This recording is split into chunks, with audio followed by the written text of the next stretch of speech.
именно по истории. Допустим, Азербайджан, Украина, другие национальные республики, постсоветские республики, они этой датой, этим событием начала 20 века, которые именно создали основу современной Украины, они отмечают, они на национальном государственном уровне отмечают эти даты, вписаны в их конституцию, золотыми буквами в их историю. Только мы отрицаем.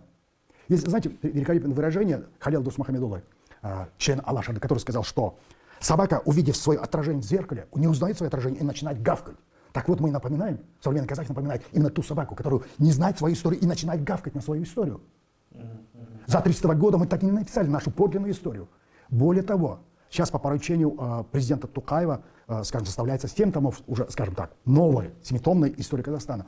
И самое интересное, самое печальное, я бы сказал, что историю Казахстана начала 20 века пишут те ученые, которые нам досталось, скажем, в дурное наследство от советской историографии.